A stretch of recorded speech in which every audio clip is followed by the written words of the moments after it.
Baik, bismillahirrahmanirrahim. Assalamualaikum warahmatullahi wabarakatuh. Perkenalkan, nama saya Khalil Gibran. Kami dari kelompok 4. Di sini kami akan memberikan sedikit penjelasan terkait dengan penugasan yang telah diberikan kemarin mengenai kemujizatan Al-Quran. Nah, adapun penjelasan terperinci dari hal tersebut, selanjutnya akan dijelaskan oleh rekan saya. Yang pertama ada definisi kemukjizatan Al-Quran. Secara etimologi, kata ijaz adalah masdar dari ajaza yujizu ijazan yang mempunyai arti ketidakberdayaan atau keluputan. Kata ijaz juga berarti terwujudnya ketidakmampuan.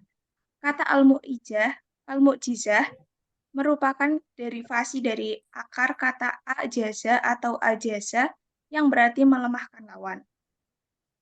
Kemudian pengertian mukjizat sendiri adalah mukjizat adalah suatu kejadian dengan keadaan yang menyalahi kebiasaan seharusnya. Pengertian mukjizat juga dapat dikatakan dengan sebuah hal yang di luar kebiasaan dari kepikiran manusia yang tidak dapat lagi ditentang. Kemudian akan dilanjutkan oleh Fatma. Macam-macam mukjizat yaitu yang pertama mukjizat inderawi atau hisiah. Mukjizat jenis ini didefinisikan pada kekuatan yang muncul dari segi fisik yang mengisyaratkan adanya kesaktian seorang nabi. Secara umum dapat diambil dari contoh adalah mukjizat Nabi Musa yang dapat membelah lautan, mukjizat Nabi Daud yang dapat menaklukkan besi, serta mukjizat nabi-nabi dari Bani Israel yang lain. Selanjutnya, mukjizat rasional atau akiliah. Mukjizat ini tentunya sesuai dengan namanya lebih baik ditopang oleh kemampuan intelektual yang rasional. Dalam kasus Al-Quran sebagai mukjizat Nabi Muhammad atas umatnya dapat dilihat dari segi keajaiban ilmiah yang rasional, dan oleh karena itulah mukjizat Al-Quran ini bisa abadi sampai hari kiamat.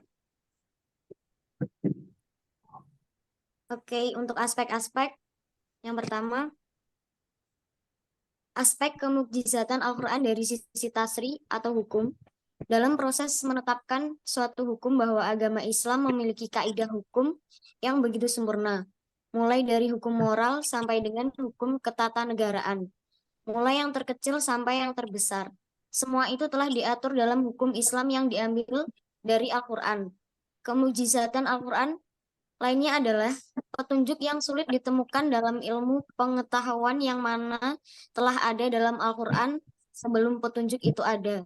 Dalam Al-Quran menjelaskan hukum yang sifatnya pembebanan atau taklifi, bersifat istimewa, melalui penerapan tentang larangan, manfaat, madorot, perintah, dan hukum-hukum yang lainnya yang kemudian menjadi hukum pokok dan cabang ilmu fikih.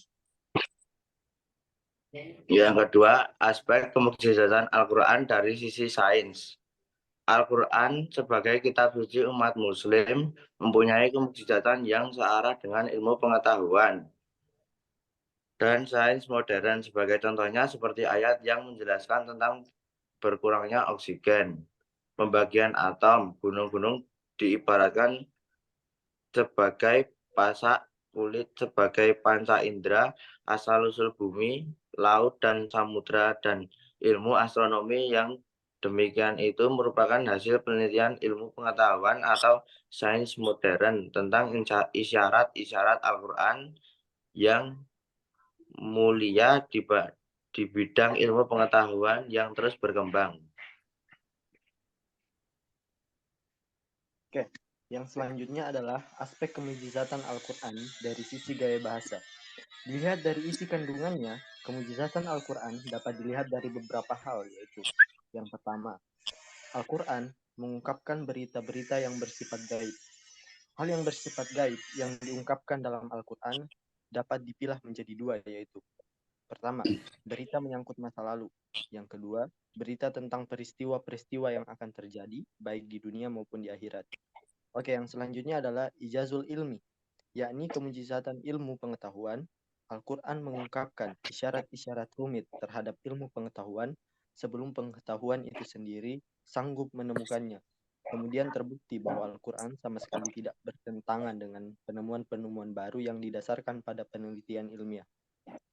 Oke, mungkin itulah hasil diskusi dari kelompok kami terkait dengan kemujizatan Al-Quran. Kami ucapkan terima kasih dan wassalamualaikum warahmatullahi wabarakatuh.